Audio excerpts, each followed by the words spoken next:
After the end of World War II, the world was split into two, East and West. This marked the beginning of the era called the Cold War.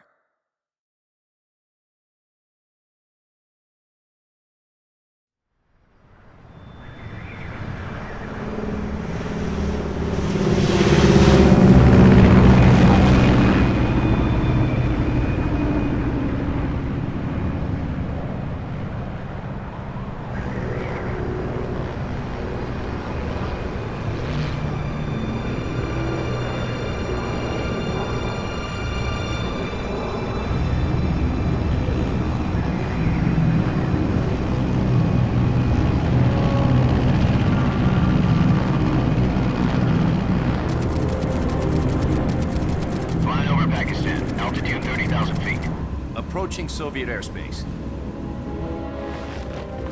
20 minutes to drop off. Commencing internal depressurization. Equipment check. Arm main parachute.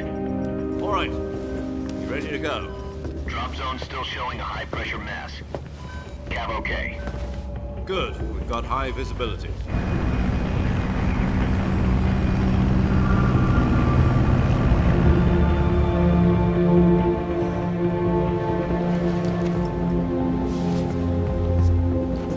Put out that cigar. Connecting oxygen hose to interior connector. Put on your mask.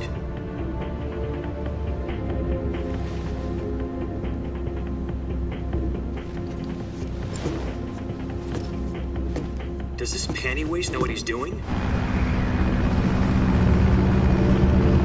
Approaching release point. 10 minutes to drop off. Hey, are you deaf? He said put out the cigar and put on your mask.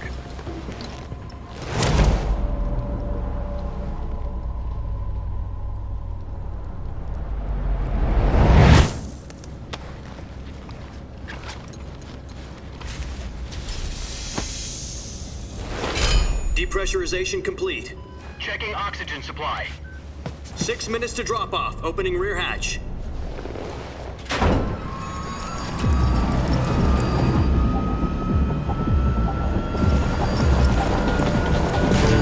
Sunrise.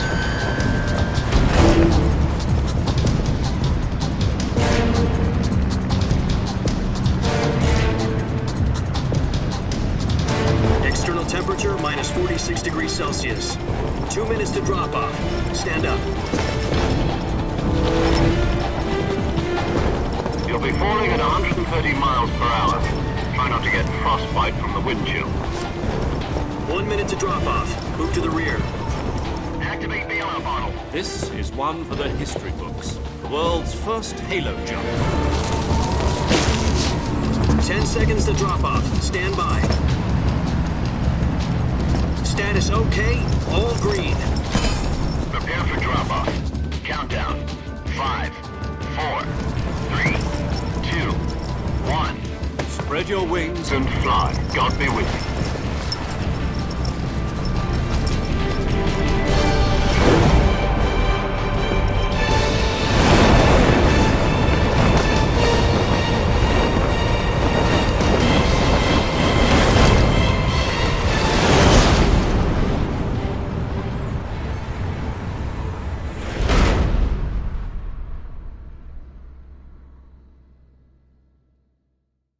Jack, I've got some important news.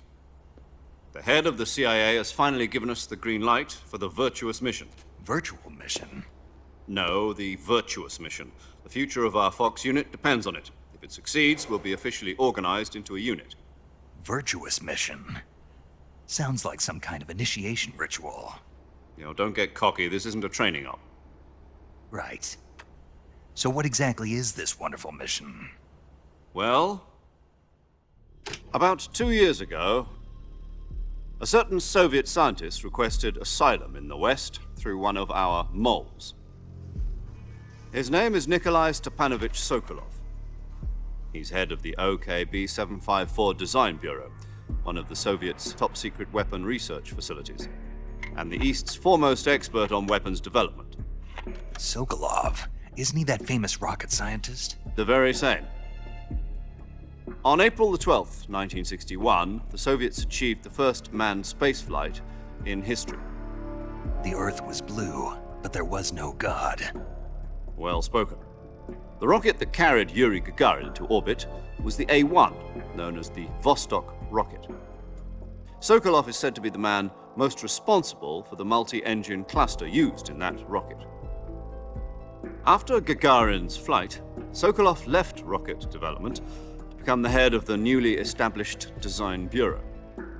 From a lowly technician to head of a design bureau, that's quite a success story, so why do you want to defect? It seems he'd become afraid of his own creations. Afraid? Call it a crisis of conscience. And for that, he left his country and his family behind and went over the fence? Not exactly. One of his conditions was that his family was also to be taken safely to the west. We used a mole to get the family out first and succeeded in sneaking Sokolov over the Berlin Wall shortly afterwards. I was the one who conducted the operation. The security on the eastern side was still full of holes back then. Then what? We got Sokolov over in one piece, but the whole ordeal had left him exhausted, and we checked him into a hospital in West Berlin. It took him 2 weeks and more than 600 miles to get from the research facility in the Soviet Union to Berlin. He was in no condition to say anything coherent. And it was only a week later that we had something much bigger on our hands. The Cuban Missile Crisis. October the 16th, 1962, President Kennedy received word that the Soviets were in the process of deploying intermediate-range ballistic missiles in Cuba. The President demanded that the Soviets dismantle and remove the missiles. At the same time, he announced a naval blockade to prevent further missile shipments from reaching Cuba. But the Soviets didn't back down, instead placing their armed forces on secondary alert. Soviet transport ships carrying missiles continued on course towards Cuba. US and Soviet forces went on alert for an all-out nuclear war. Frantic negotiations were conducted through the UN's Emergency Security Council and unofficial channels to end the hair-trigger standoff. Finally, on October the 28th, the Soviet Union agreed to remove its missiles from Cuba, and so the world avoided a nuclear holocaust. But in order to get the Soviets to pull their missiles out, we had to make a deal. You mean the one where the US agreed to remove its IRBMs from Turkey? No. The Jupiter IRBMs deployed in Turkey were obsolete, and we were going to get rid of them anyway.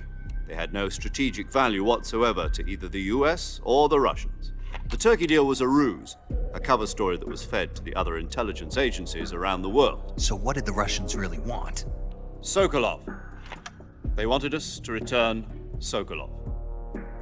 You mean the Soviets pulled out of Cuba just to get their hands on Sokolov? That's right. What the hell was he working on? At the time, we had no idea.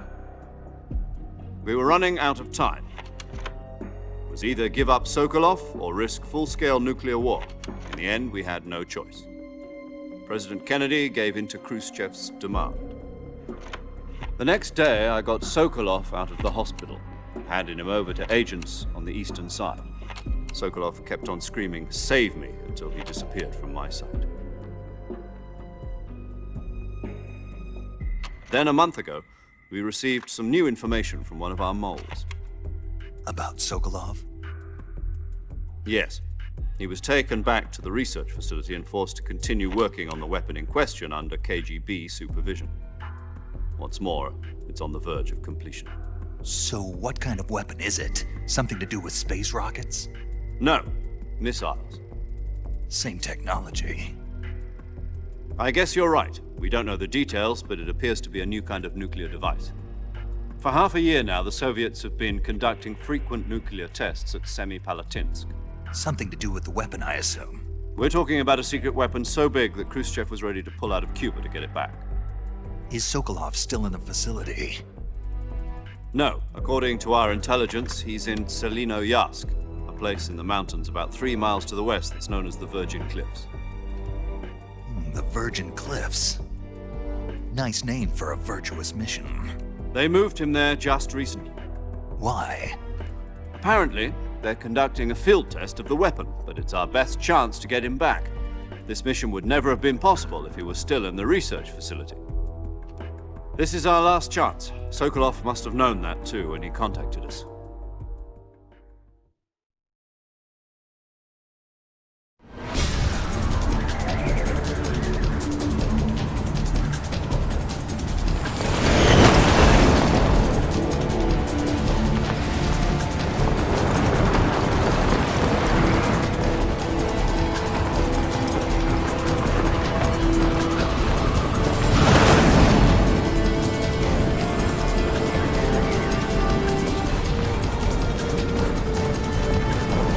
Listen up, Jack.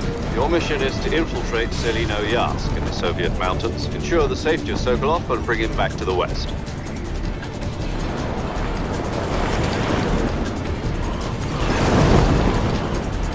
If we don't get Sokolov back before that weapon is complete, we'll be facing a major crisis. The clock is ticking.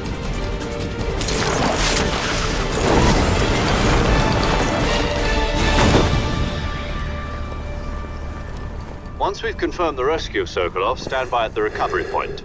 A recovery balloon will be dropped at that point. Helium will be pumped into the balloon to inflate it. The process takes about 20 minutes. Once it's complete, the gunship's arm will latch onto the balloon and pull it up. The Fulton surface-to-air recovery system. I'm familiar with the theory. Take it easy. It's been combat proven. Do you think Sokolov is up to it? The shock will be less than during a parachute jump, and the arm can handle up to 500 pounds. So you're planning on going over the border in a single combat Talon? She's equipped with two 6-barrel 20mm Vulcan cannons, as well as two 40mm machine guns. Sounds like she could hold her own against a battalion of tanks. Even with the fuel in the reserve tank, we're facing a 4-hour time limit. If all goes well, it shouldn't take more than a few hours. Home in time for dinner. But if anything goes wrong, you'll be eating dinner, breakfast, and all the rest of your meals in the jungle.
Do you copy?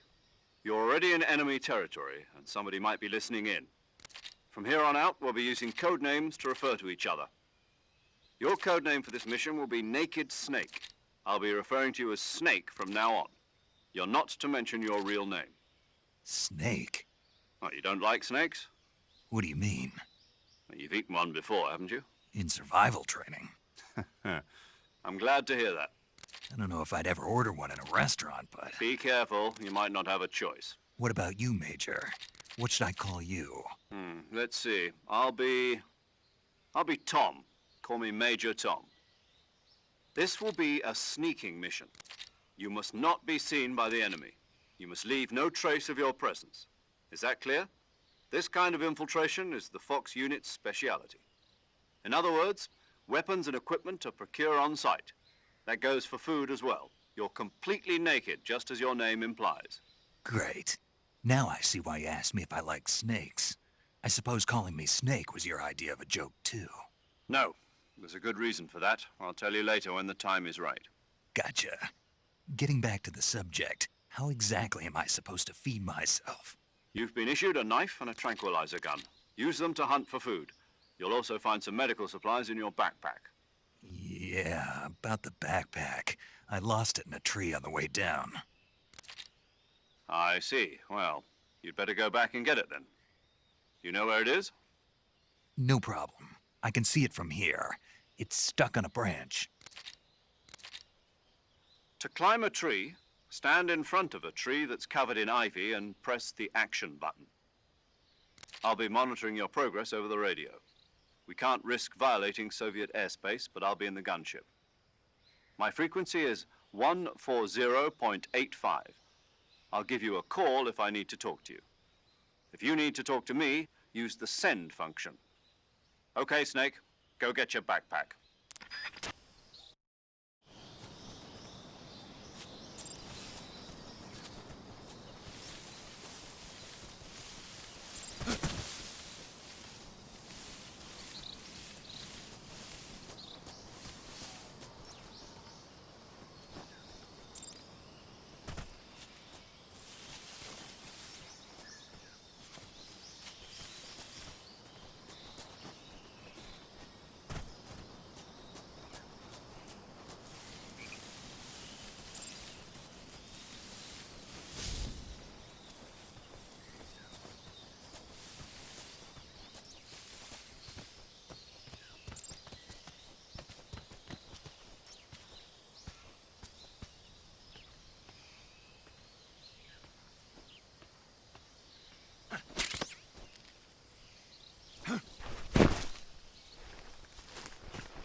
I see you've retrieved your backpack, Snake. To equip a weapon, it's necessary to take it out of your backpack. In the survival viewer, choose Weapon from the backpack. Your available weapons will be displayed in a list on the screen. From that list, choose the weapon you want to equip and press the Enter button. For other equipped items, just do the same thing from Item. Got it. Use the survival viewer backpack. Yep, that's right. Survival is fundamental to this mission. After you've been out in the field for a while, your stamina will start to drop. If your stamina gets too low, it'll affect your performance. You won't be able to shoot accurately, for example, and your wounds won't heal as smoothly. Keep an eye on your stamina so you don't run out. To recover lost stamina, you can hunt for local flora and fauna. You can use either your tranquilizer gun or your knife to hunt. My only weapon is a Mark 22 Hush Puppy tranquilizer gun? That's right. It's been fitted with its own suppressor. However, the suppressor will deteriorate every time you fire. Once its durability reaches 0, the noise suppression effect will be gone. So don't get too trigger-happy with it. The suppressor's durability is shown in the icon. Any weapons and equipment beyond what you're carrying now, you'll have to find as you go. I have to find my own weapons and equipment? Whose crazy idea was this anyway? Solo covert actions are standard Fox operating procedure. You can't leave any traces of your presence. No weapons, equipment, footprints, sweat, or bodily waste. The same goes for bullets and cartridges, too. Your presence in enemy territory is already a violation of international conventions of warfare. There aren't supposed to be any American soldiers in Russia. It could spark an international incident. You can't let anyone see you. You can't let the enemy know you're there. This is a stealth mission. You're a ghost, Snake, in every sense of the word. And there'll be no rescue if you're captured. The military and US government will deny any involvement in the affair. Then I'll just have to take care of myself, huh? I'm afraid so. You've been given a fake death pill for that purpose. SIS guidelines stipulate that soldiers on covert ops like this one be issued a potassium cyanide capsule. Tape it to your body so you can take it when you need to. How generous of you. Use it if you're taken prisoner by the enemy. It'll send you into a state of false death for a short time. Fooling them into thinking that I'm really dead. So how do I come back to life? Just take the revival pill. You mean that thing they put in my tooth before the mission? That's the one. But be careful. If you remain in a state of false death for too long, nothing will be able to bring you back. Remember that. I'll keep it in mind. You said this was a solo mission, right? Right. I guess that means I can't count on any reinforcements. Correct. The mission rests entirely in your hands. A real one-man army. Relax. There's a support team ready to back you up over the radio. Who? I'll introduce them to you. This time, survival is of utmost importance. The first member of the support team will be in charge of monitoring your physical condition, acting as a medic, so to speak, as well as recording your mission data.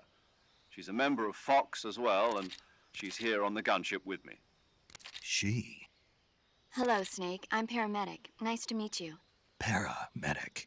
As in a medic who comes in by parachute. Aren't you going to tell me your real name? Are you going to tell me yours, Mr. Snake? My name, huh? It's John Doe. And they call you Jack for short. You're a regular Captain Nemo. A name means nothing on the battlefield. After a week, no one has a name. What's your name? Jane Doe. Very funny. I wasn't joking, but I'll tell you my name only if you manage to make it back alive. My frequency is 145.73. She's also in charge of recording your mission data. Whenever you want to save, send a message over the reserved save frequency, 140.96. So saving lets me record my mission data. That's right. It also records the state of your health. Good to know. There's one more person I want to introduce you to, Snake. Huh? Speaking of snakes, you remember the boss, don't you? A legendary soldier and your mentor. Actually, it was the boss that got the DCI's authorization in the first place. She's going to be serving as Fox's mission advisor. The boss is? She also helped me plan this mission. She and I were at SAS together. Jack, is that you? How many years has it been? Boss?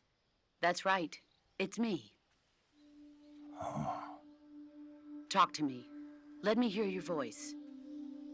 It's been 5 years, 72 days, and 18 hours. You've lost weight. You can tell just by the sound of my voice. Of course I can. I know all about you. Really?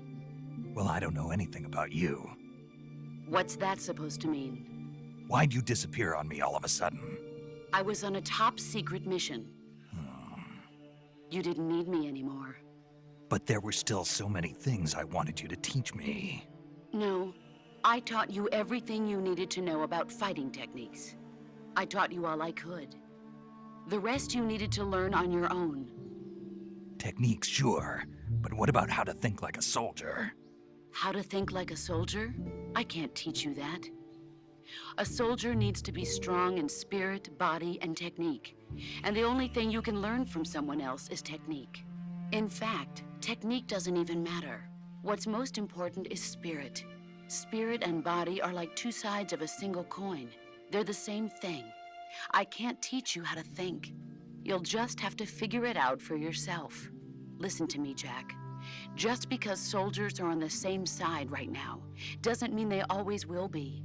Having personal feelings about your comrades is one of the worst sins you can commit. Politics determine who you face on the battlefield. And politics are a living thing. They change along with the times. Yesterday's good might be tomorrow's evil. Is that why you abandoned me? No, it had nothing to do with you. I already told you, Jack. I was on a top-secret mission. A soldier has to follow whatever orders he's given. It's not his place to question why. But you're looking for a reason to fight. You're a natural-born fighter, but you're not quite a soldier. A soldier is a political tool, nothing more. That's doubly true if he's a career soldier. Right and wrong have no place in his mission. He has no enemies and no friends. Only the mission. You follow the orders you're given. That's what being a soldier is. I do whatever I have to get the job done. I don't think about politics. That's not the same thing. Sooner or later, your conscience is going to bother you. In the end, you have to choose whether you're going to live as a soldier or just another man with a gun. There's a saying in the Orient, loyalty to the end. Do you know what it means? Being patriotic. It means devoting yourself to your country. I follow the president and the top brass. I'm ready to die for them if necessary. The president and the top brass won't be there forever. Once their terms are up, others will take their place. I follow the will of the leader, no matter who's in charge. People aren't the ones who dictate the missions. Then who does? The times. People's values change over time, and so do the leaders of a country. So there's no such thing as an enemy in absolute terms. The enemies we fight are only enemies in relative terms, constantly changing with the times. As long as we have loyalty to the end, there's no point in believing in anything, even in those we love. And that's the way a soldier's supposed to think? The only thing we can believe in with absolute certainty is the mission, Jack. All right, but do me a favor. What is it? Call me Snake. Snake. Oh, right.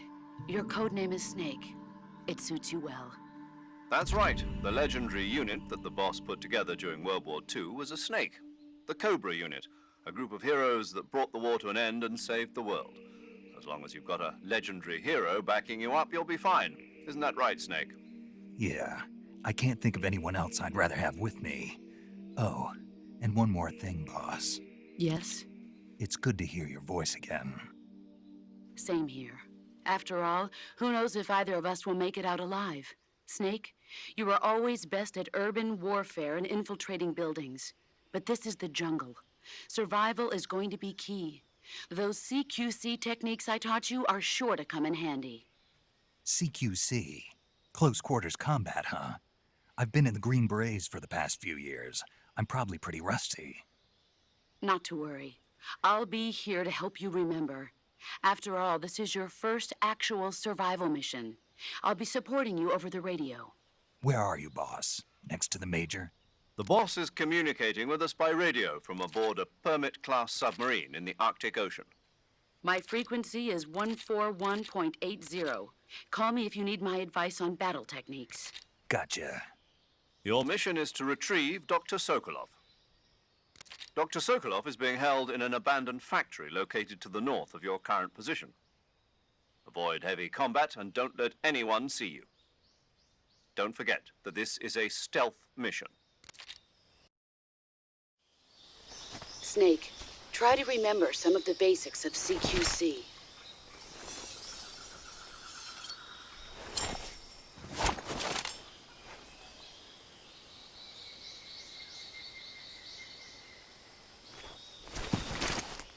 Commencing Virtuous mission now.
Camouflage is an indispensable tool when you're sneaking through the jungle. To use camouflage, first press the Survival Viewer button to go to the Survival Viewer. Then select Camouflage and press the Enter button. Select Uniform to select Battle Fatigues, and Face to select Face Paint. Choose battle fatigues that match the surrounding environment. The most effective camouflage is attained by selecting fatigues that blend in with the environment. Camouflage patterns that stand out in your surroundings will attract attention.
Major, I've spotted 2 enemy soldiers.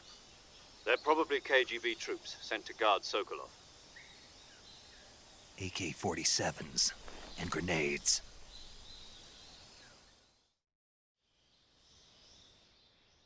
Snake, your presence in Soviet territory is already a violation of international law. We can't let the Kremlin find out that the CIA and the American government are involved. Contact with the enemy is strictly prohibited. Don't engage them in battle either. This is a stealth mission. Got that? The Major is right. The point of this mission is to sneak through the jungle without being seen.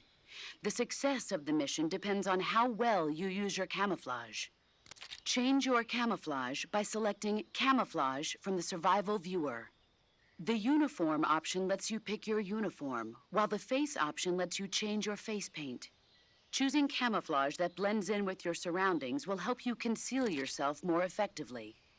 Also, don't forget that anything that moves will stand out in the jungle. If you just stand up and run around like an idiot, you're bound to be spotted. But if you crawl instead, you should be able to sneak by without being noticed. You can see how effective your camouflage is by looking at the Camo Index. The Camo Index shows how well your current camouflage blends in with the surrounding area. The higher the value, the harder you are to spot, and vice versa. The key is to make yourself one with nature. Keep that in mind as you go along, okay?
I think I saw something. Huh? Who was that?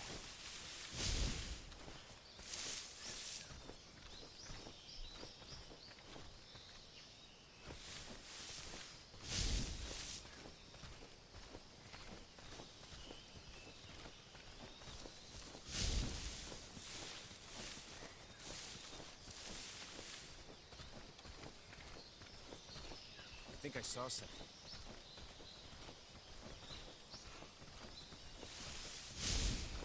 Huh. Guess I'm seeing things.